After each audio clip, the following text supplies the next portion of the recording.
Step outside right now. This place is not for someone like you."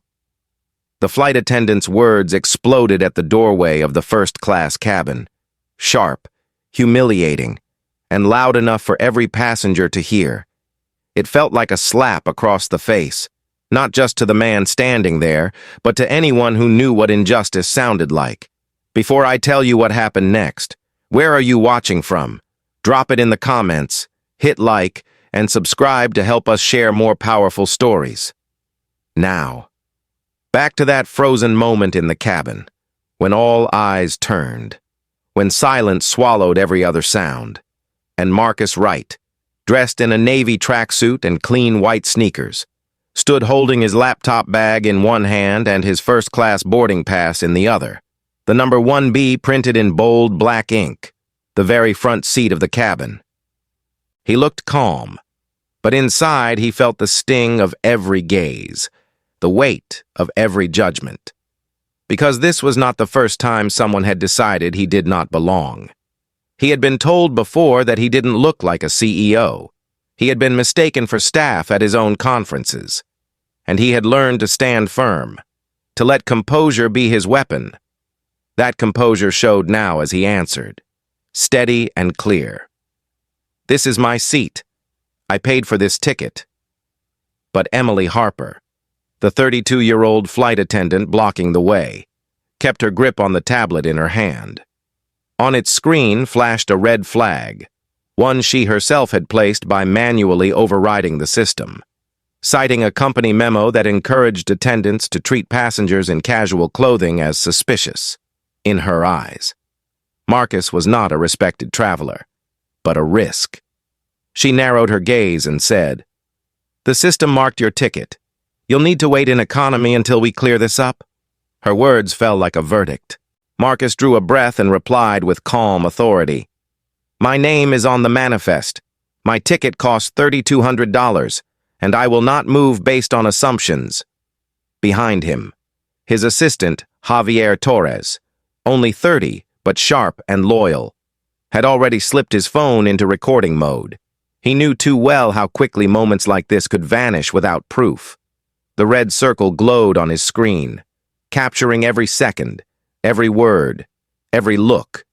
In seat 2C, Lila Chen, a Chinese-American lawyer, froze mid-text, her instincts alive the moment she heard the word suspicious. Her eyes sharpened, her pulse quickened, and she whispered almost to herself, "This isn't protocol, this is prejudice."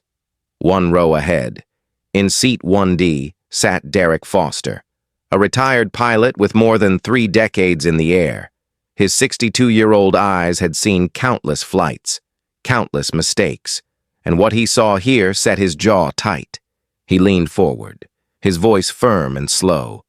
"Check the paper manifest. Don't just trust that tablet." He knew the difference between policy and bias, and this was no policy. But before Emily could respond, another voice cut in, colder, dripping with arrogance. Connor Reed, a 45-year-old investment banker, leaned out from seat 1C, smirk on his face as he said, "He doesn't belong here." The words landed like poison, quiet enough to seem casual, loud enough to make sure they were heard. His arms folded, his chin lifted. He sat back satisfied with his cruelty. Around him, some passengers shifted uneasily, some looked away, and others, phones in hand, pressed record, sensing this was a moment that would not pass quietly. Marcus did not flinch. His eyes met Emily's. "Then call your captain," he said slowly, every word like a weight dropping to the floor. "If you will not believe me, let her confirm it." The air thickened. Passengers held their breath. Everyone understood this was no longer about a piece of paper. It was about dignity, about who was allowed to sit in seat 1B, about who was allowed to be seen as worthy. Marcus remembered being 25, denied entry to a tech conference where he was the keynote speaker, told to wait outside until someone confirmed he was not staff. He remembered being 30, stopped at the edge of a stage where he was about to present, mistaken for a janitor. He had swallowed those insults once, but not today. Today, he was not just Marcus the Traveler. He was Marcus Wright, the man who owned nearly half of Horizon Airways, the man who could rewrite the rules if he chose. And though no one else in that cabin knew it yet, the quiet determination in his voice made clear he would not be humiliated again. The cabin split in silence. Some passengers stared at Marcus with quiet support. Others looked away in discomfort. And Connor sat smirking, arms folded like a man who believed the outcome was already written. Javier's phone shook slightly in his hand, but the camera never wavered, capturing every detail. Lila leaned forward, ready to step in with her voice if needed, and Derek kept his calm, his eyes fixed on Emily, his silence heavier than words. Marcus tightened his grip on the boarding pass, raised his head, and said once more, his voice low but carrying through the cabin, "I will not leave. This seat is mine." His words were not shouted, but they carried a finality that no one could mistake. And in that moment, every person watching knew. This was not just one man defending a ticket.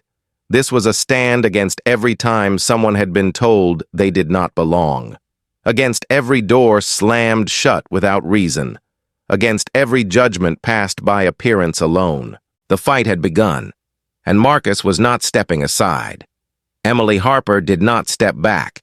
Her chin lifted, her voice clipped as she declared, "Your name isn't showing on this manifest. Our system flagged your ticket because of an override. You need to move."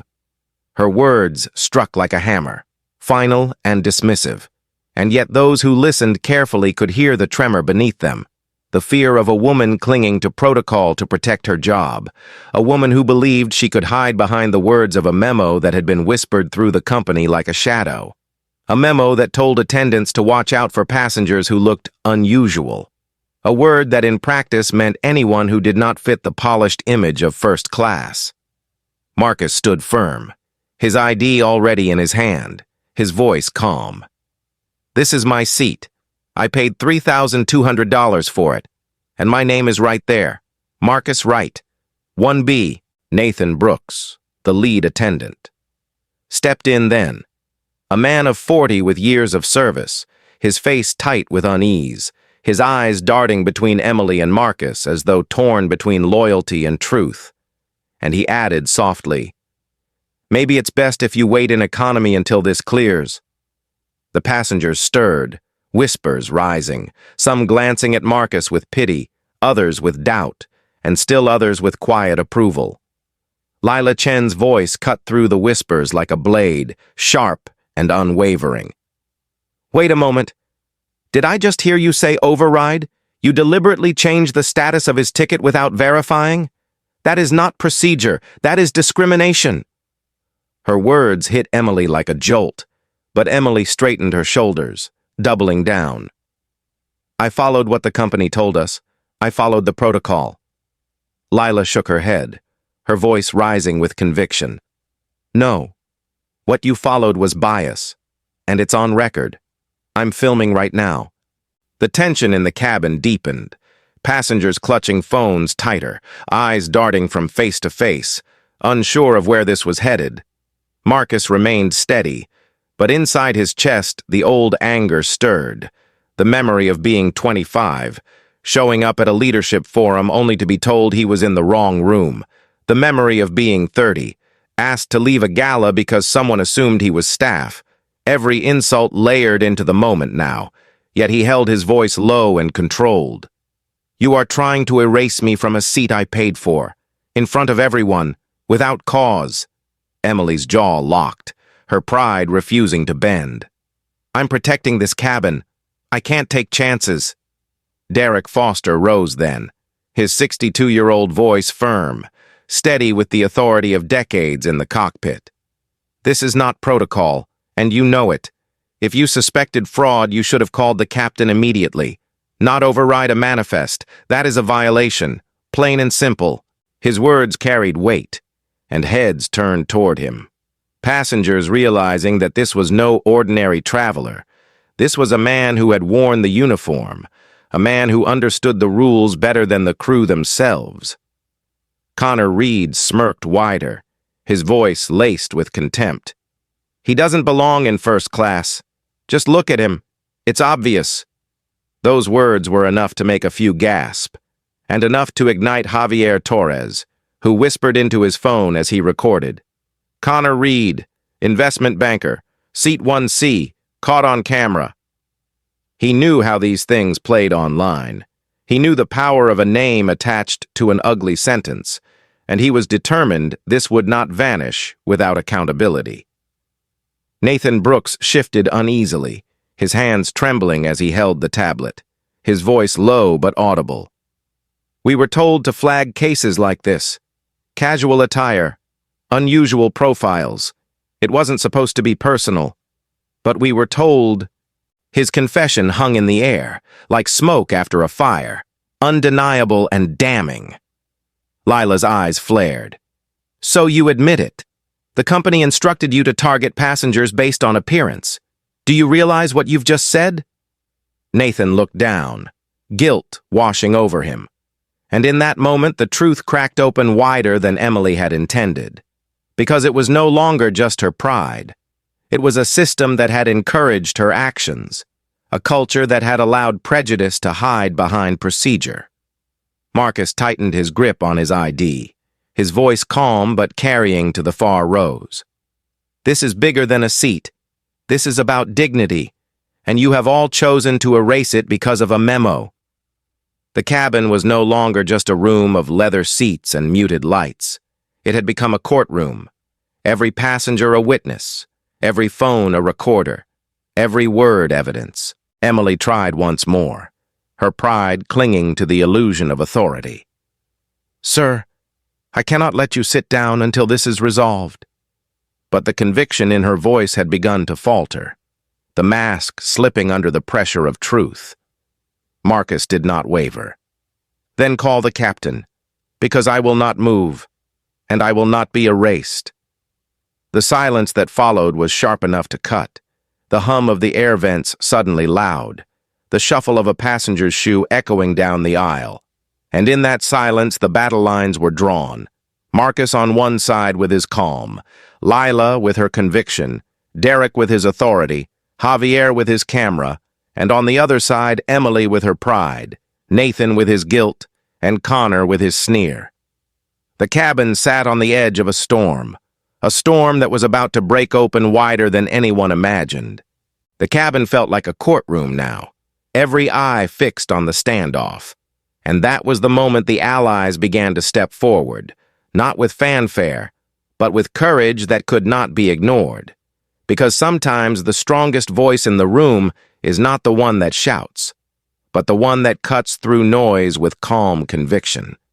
And that was exactly what happened when Lila Chen leaned forward from seat 2C, her phone raised, her eyes burning with resolve, her words slicing through the tension. "This is unlawful. You altered his status without verification, and you are targeting him because of how he looks. You wouldn't survive a single minute defending this in court." Emily Harper stiffened, her pride flashing, but her grip on the tablet betrayed her, trembling slightly, because she knew the lawyer was right. She had made a choice not guided by truth, but by fear. And now that choice was unraveling in front of everyone. Derek Foster rose halfway from his seat in 1D, his presence commanding without raising his voice, the weight of decades in aviation filling his words. "When I was flying, we were taught to protect passengers, not humiliate them. I saw this same ugliness in the 90s when a black colleague of mine, a decorated pilot, was treated like baggage by a gate agent, and I will tell you now, this ends today. You will check the manifest properly, or you will have to answer to the captain." His voice did not thunder, but the authority in it forced silence. Even Emily faltered, because this was no ordinary passenger. This was someone who had lived the rules she claimed to follow, and the respect in the cabin shifted toward him. Connor Reed, still leaning back with that smug grin, tried to reclaim attention. "You people are overreacting. First class has standards, and we all know he doesn't fit them." But his words sounded weaker now, drowned by the murmurs of passengers who no longer bought into his arrogance, and one woman further back whispered loudly enough for phones to catch. Standards don't mean skin color. Javier Torres, steady behind Marcus, adjusted his grip on his phone, whispering under his breath for the recording. We have everything. Every word, every refusal, every insult. The world is going to see this. And his loyalty shone through in that moment. Because he was not just an assistant. He was a witness, determined that Marcus would not face this alone. Marcus himself drew a long breath, his voice measured. Check my ID or call the captain. But I am not moving, not because I enjoy conflict, but because for too long I've watched people like me told they don't belong. And I will not let that stand anymore. His words were not dramatic, not shouted, but they rang through the cabin with the weight of lived truth. And passengers shifted, some nodding slowly, some lowering their phones to listen more closely, realizing this was not just a quarrel about a ticket, but a man fighting for dignity.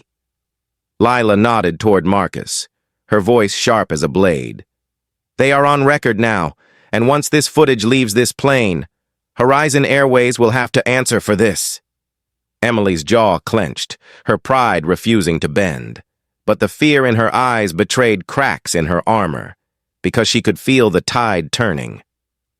Nathan Brooks, the lead attendant, hovered with his tablet, his hands shaking, torn between the culture he had been trained in and the truth unfolding before him. And finally, he muttered, almost to himself, "This isn't how it's supposed to be. But the system told us to flag cases like this. Casual clothes, unusual profiles. We were told to avoid complaints by acting first. We were told..." Derek turned toward him, eyes narrowed. "Son, what you were told was wrong, and you know it. You let fear dictate justice, and now you're watching the consequences unfold in real time." The tension in the cabin cracked wider, because Nathan's words exposed what many already suspected, that this was not just one woman's mistake. It was a company culture, a silent agreement to let bias rule unchecked. Connor tried once more, bitterness seeping through his smirk. He should be grateful we're even considering him for this cabin. But now his voice sounded pitiful. The passengers around him no longer laughing, some turning phones toward him, capturing every word that dripped with prejudice. Lila faced him directly, her eyes unyielding. Grateful? For what? For being insulted.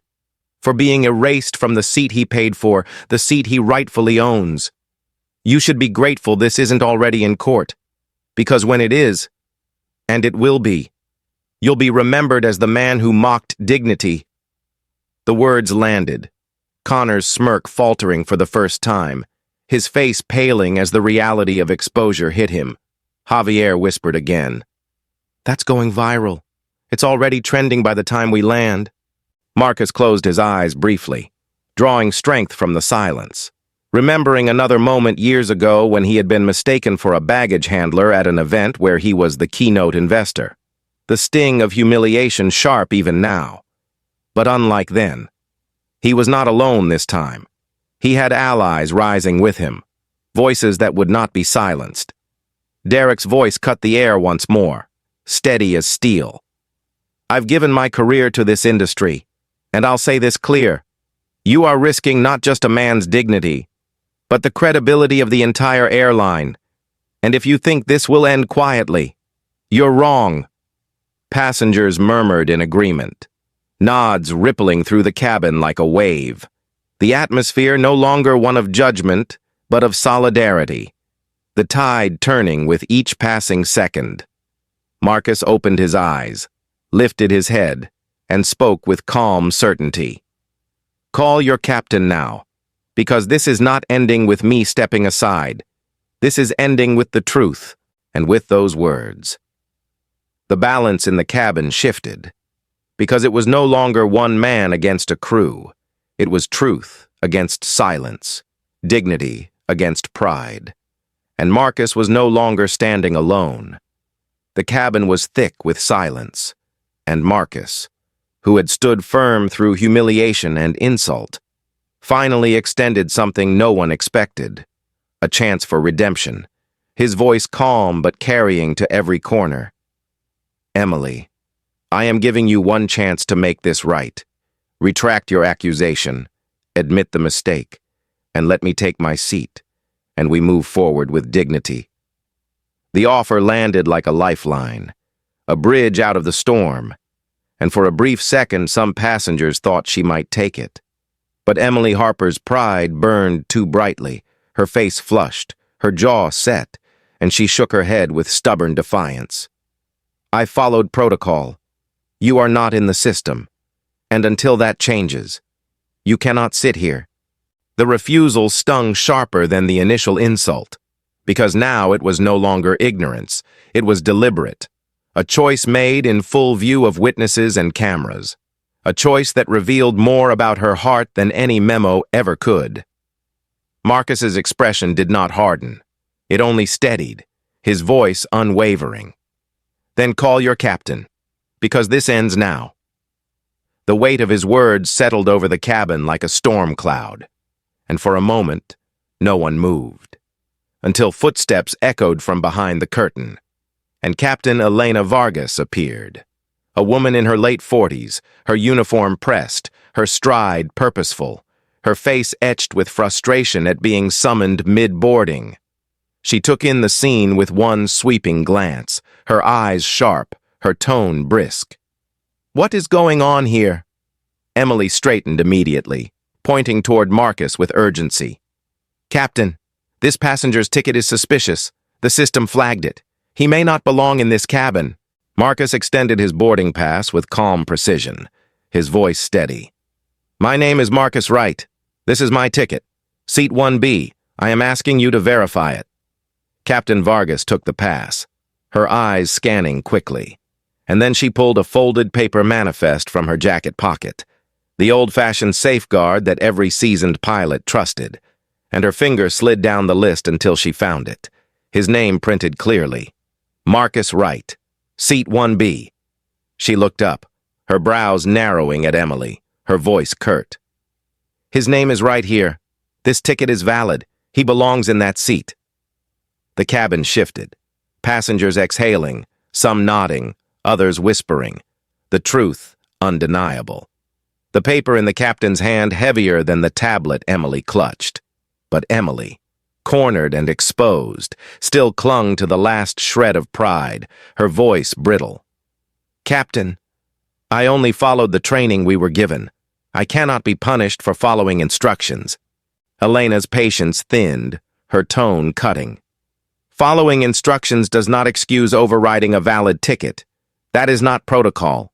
That is misconduct." Marcus watched her, and for a moment he saw the fear that had driven her choices. Fear of reprimand, fear of losing position, fear of admitting error. But he also saw the arrogance layered on top of that fear, the unwillingness to step back and do what was right. He spoke again, softer now but sharper in its truth. "I offered you a chance to correct this in front of everyone, to admit a mistake, and to walk away with dignity intact, and you refused, not because you couldn't see the truth, but because you would not bend to it." His words struck deeper than accusation. They struck at the core of pride that had blinded her. Lila Chen's voice rose from behind, strong and unrelenting. "You are in violation of FAA protocol, and this is on camera. You can't escape it." Derek Foster, still standing, added his gravitas. "When the captain herself shows you the truth, and you still deny it, that's no longer about rules. That's about prejudice, and that cannot stand." Nathan Brooks, who had been silent in his shame, finally spoke, his voice trembling. "Captain, it was the memo. They told us to flag casual attire. They told us to override if we had doubts. I didn't want this, but it was the system." His confession fell heavy, exposing not just Emily, but the rot that ran deeper, a culture that encouraged doubt over trust, suspicion over fairness. Captain Vargas shook her head. A memo is not policy, and policy does not allow for humiliation of passengers. If you didn't know that before, you know it now. Connor Reed muttered from his seat, still unwilling to let go of arrogance. He still doesn't look the part. But his voice was drowned this time by murmurs of disapproval, phones turning toward him, his once smug expression shrinking under the weight of exposure. Marcus did not flinch, did not raise his voice. He only spoke with the steady cadence of a man who had endured enough. This is not about looking the part. This is about being treated with respect. Respect that every paying passenger deserves. And when you take that away, you strip away not just dignity, but the very trust that keeps this company alive. The words rang out, resonating with passengers who nodded quietly, some whispering their agreement, some holding their phones tighter, knowing they were witnessing history unfold. Captain Vargas looked to Marcus, a flicker of apology in her eyes, then turned sharply to her crew. This ends here. He sits in his seat, and you follow protocol as it is written, not as you imagine it. The confrontation had reached its turning point, and Marcus, though vindicated by the manifest and the captain, carried no triumph on his face, only resolve, because he knew this was no victory yet. This was only the beginning of something larger, something that demanded accountability, reform, and change far beyond a single seat on a single flight. The cabin was frozen in a tense silence, the captain's confirmation still hanging in the air. Marcus standing tall with his boarding pass in one hand and dignity in the other. And that was when he drew a breath and let the truth fall with the weight of thunder, his voice calm but firm. My name is Marcus Wright, and I am not only a passenger, I am the largest private shareholder of Horizon Airways. I own 45% of this company, and I have the authority to change its rules. The words struck like lightning, gasps rippling through the cabin, phones raised higher, passengers realizing this was no ordinary confrontation, but a reckoning about to unfold in front of their eyes. And Emily Harper's face went pale as her body stiffened, the color draining as if every ounce of pride had been ripped away in one instant. She stammered, her voice cracking. I didn't know. But Marcus did not soften, his eyes steady, his tone unwavering. You didn't need to know who I was. You only needed to treat me with the respect every passenger deserves. And you failed. You deliberately overrode a valid ticket. You humiliated me in public. And you ignored the chance to retract your mistake when it was offered. His voice carried authority not born of arrogance, but of hard-earned resilience. And passengers leaned forward, captivated, because they knew they were witnessing something historic. Marcus turned to the captain, his tone measured. Effective immediately. Emily Harper is relieved of all passenger-facing duties. She is no longer permitted to interact with Horizon customers. She has violated both ethics and trust. Emily gasped audibly, her hands trembling, her tablet lowering as if it had suddenly become too heavy to hold, her voice small and desperate. You can't do this on the spot. But Marcus's reply was sharp as glass. I just did. The cabin erupted in murmurs, some shocked, some approving, all of them glued to the drama unfolding feet away from them. Connor Reed, refusing to let go of arrogance, leaned forward again, his words sneering. This is ridiculous.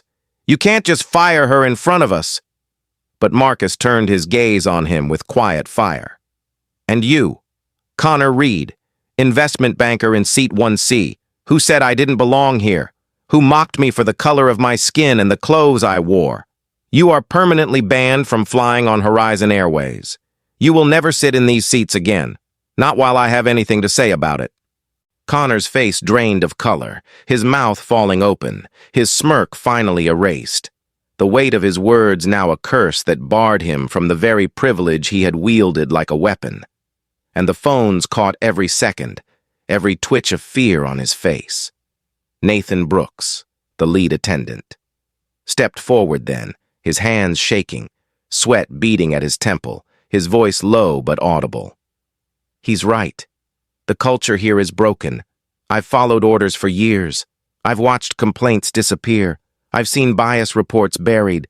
We were told not to escalate. We were told to protect the company, not the passenger. And I can't carry that anymore. It's true. We were instructed to flag people based on appearance. The words spilled out of him like a confession at an altar, his voice trembling but liberating. And the cabin reacted with gasps and murmurs. Passengers realizing this was bigger than one incident. This was an entire culture of silence being dragged into the light. Marcus turned to Nathan. His expression softened only slightly. Your honesty comes late, but it matters, and because you confessed, you will not be dismissed, but you will be reassigned. You will work in compliance, and you will help audit every report that was buried, every complaint that was silenced, and you will make sure this never happens again. Nathan's eyes welled with tears, a mix of shame and relief, and he nodded silently, grateful for a second chance to make things right. Lila Chen. Her phone still raised, spoke firmly from her seat. This footage is going online. It will not be edited. The world will see the truth of what just happened here. Marcus nodded. Let them see. Because the world deserves transparency. Derek Foster, the retired pilot, leaned back with a satisfied nod, his voice carrying the weight of respect. I've seen many men fold under pressure, but not you. You've carried yourself with dignity, and you've reminded everyone here what real leadership looks like. The passengers, once silent and divided, now shifted toward unity, nodding, murmuring their approval, some clapping softly, others whispering words of support, and the cabin no longer felt hostile but transformed into a stage where truth and justice had finally prevailed. Emily Harper sat frozen, her eyes wide, her breath shallow, the reality crashing in that she had lost everything in 6 minutes. Not because Marcus Wright was powerful, but because she had chosen prejudice over professionalism. And Connor Reed sat back in shock, his privileges stripped, his arrogance exposed, his phone buzzing with messages he would not dare open, because he knew the videos would follow him long after the plane touched down. Marcus, steady and calm, turned to the cabin as if addressing more than the passengers, as if addressing the entire company through the cameras that recorded him. This is not vengeance, this is justice, and justice does not wait for paperwork. It demands action, here and now. His words settled like stone, heavy and permanent. And in that moment, every person knew that Horizon Airways would never be the same again. The tension in the cabin began to soften, but the silence still held weight. And Marcus knew this moment could not end with a firing or a ban. It had to become something larger, something that would outlive this single flight. So he straightened his shoulders, his voice calm but steady, carrying to every passenger and to every phone recording. What happened here is not just one person's mistake. It is the symptom of a broken culture, a culture that confuses suspicion with safety, that buries complaints instead of fixing them. And today that culture ends, because starting now Horizon will launch a new standard, and we will call it the Clear Sky Policy. The words caught the attention of every ear in the cabin, people leaning forward, curious, unsettled, sensing that something monumental was being declared right in front of them. And Marcus pressed on, his voice measured but strong. Clear Sky will require every single Horizon employee, from pilots to executives to ground crew, all 12,000 of them, to undergo mandatory bias training within the next 45 days. No exceptions, no delays, because if you cannot see a passenger as a human being first, you do not deserve the privilege of serving them, passengers murmured, some nodding, some clapping softly, the gravity of his words pulling them in. And Marcus did not stop there. From now on, every complaint will be logged in real time, and none will be buried. None will be dismissed in silence. We will build a system where every passenger can track their report and see it addressed openly. No more shadows, no more hiding. Transparency will be the law of this airline. The ripple of approval grew louder. Phones lifted higher, faces brightening with the rare sight of corporate power being used not to defend itself, but to reform itself. And Marcus felt the weight of his past pressing against his present. Memories of humiliation fueling the conviction in his voice. I know what it means to be told you don't belong. I know what it feels like to be erased by someone else's pride. And I will not let another passenger experience that under my company. Not while I have the power to stop it. His words carried years of pain, but also the steel of determination. And in that moment, even those who had doubted him sat in quiet respect. Nathan Brooks, still shaken from his confession, whispered, "Clear sky. It could change everything." And Marcus turned to him with a firm nod. "You will help lead it. You will move into compliance. And you will audit every complaint that was buried, every report that was silenced. And you will shine a light on what has been hidden for too long." Nathan's eyes brimmed with tears, shame and relief mingling, as he realized he had been handed both responsibility and redemption. Lila Chen lifted her phone higher, her voice ringing with conviction. "This footage will be evidence, and I will personally ensure it is used to hold Horizon accountable. I will consult on this Clear Sky initiative, but only on one condition, that the world sees this unedited, exactly as it happened." Marcus gave a slight smile, the kind that carried gratitude. "Agreed. Because the truth does not need edits.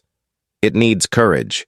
Derek Foster, standing tall despite his years, spoke with the calm gravity of a veteran. "If you want Clear Sky to mean something in the cockpit, I will offer my time.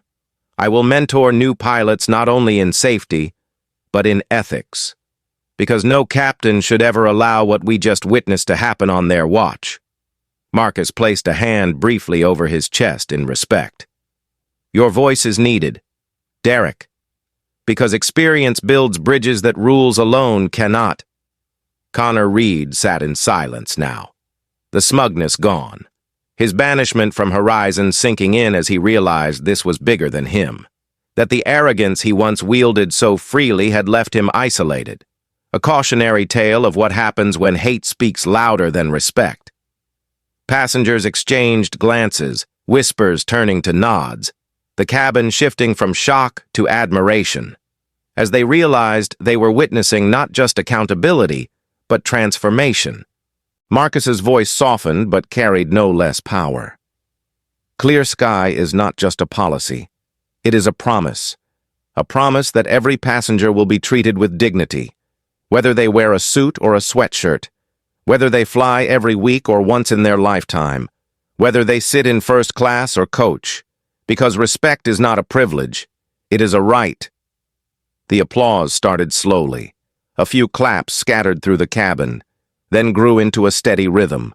Passengers who had moments before sat in silence now showing their support, some with tears in their eyes, others with phones raised to capture history in motion. Marcus nodded, letting the sound wash over him, not as triumph, but as affirmation that this stand was bigger than one man, bigger than one humiliation. It was a turning point. He looked around the cabin, his eyes lingering on each ally, on Lila with her fierce conviction, on Derek with his seasoned authority, on Nathan with his trembling honesty, on Javier still filming with loyalty etched in his face. And he knew this was not just his fight anymore. It was theirs too, and together they would make Clear Sky more than words.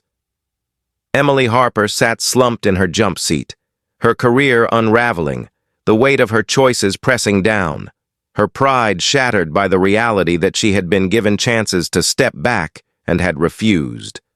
And Marcus's words echoed in her mind. That respect was not optional, that arrogance had no place in service. The cabin finally quieted again, and Marcus ended with one last declaration, his voice calm but unyielding. This airline will change, and this flight will be remembered, not because I was humiliated, but because we refused to accept it, because we turned pain into policy, and because dignity found its voice in Seat 1B when Flight HA392 touched down in Miami. The story had already traveled faster than the plane itself, videos spreading across social media in real time, millions of views within hours, news anchors calling it a watershed moment, and passengers stepping off the aircraft whispering that they had witnessed history unfold in Seat 1B. Marcus Wright did not celebrate. He did not smile at victory, because he knew what had happened was not about power or ownership, but about dignity, about turning one man's humiliation into a movement that could not be ignored. Within days, Horizon Airways released a formal statement announcing the Clear Sky policy, promising bias training for all 12,000 employees, launching a new real-time complaint system, and acknowledging the culture of silence that had been exposed by Nathan Brooks's trembling confession. Stockholders braced for backlash. Analysts predicted turbulence. But instead, something remarkable happened. Customer trust surged. Bookings climbed 18% within 3 months, and letters poured in from passengers who said for the first time they felt safe boarding an airline that truly saw them. One letter stood out, read aloud in board meetings and later framed in Marcus's office, written by a young man who boarded a flight in a hoodie. "I flew in my own skin and I felt seen. Because of what you did." Marcus carried that letter like a shield, not as praise, but as proof that change was possible. Emily Harper faded into obscurity, her name remembered only as a cautionary tale of pride unchecked, while Connor Reed became a headline of arrogance undone, banned from Horizon and forced to watch his career shrink under the weight of viral shame. Nathan Brooks, once complicit in silence, found redemption in compliance, leading audits that uncovered hundreds of buried complaints. His name slowly rebuilt as the man who helped clean the very system that had nearly destroyed him. Lila Chen stood firm as legal counsel for Clear Sky, her insistence on unedited footage turning into a model of transparency that other airlines would later adopt. And Derek Foster mentored young pilots, teaching them not only the mechanics of flight, but the responsibility of dignity in the cockpit. Javier Torres, the loyal assistant, was praised not for filming, but for standing quietly and ensuring the truth could never be denied. His loyalty etched forever into Marcus's legacy. Months passed, and Horizon transformed from a company plagued by hidden bias into a symbol of accountability. Government officials citing Clear Sky in hearings, activists praising it as a blueprint for systemic reform, and competitors scrambling to create their own versions. But none carried the authenticity of what had been born in the crucible of Flight HA392. Marcus himself changed too, no longer carrying the same quiet anger of a man who had been dismissed too many times, but instead walking with the calm assurance of someone who had turned pain into policy, humiliation into hope, silence into reform. He sat in Seat 1B again weeks later, this time greeted by attendants who offered him respect, not because of his title, but because the culture had shifted. And as he looked around, he noticed a young passenger board wearing a hoodie and sneakers, head held high, no fear in his eyes, and Marcus smiled, not for himself, but for what that boy represented, a future where no one would be told they did not belong. The world would remember Flight HA392 not as a scandal, but as the day dignity refused to be moved, the day a man's quiet stand reshaped an industry, and long after the applause faded, long after the headlines moved on, the reforms remained, written into policy, lived in practice, proof that one man's voice, steady and calm, could ripple outward until it touched millions. Marcus knew his work was far from finished, but as the plane soared into the sky that day, he closed his eyes, breathed deeply, and carried the quiet pride of a man who had kept his promise.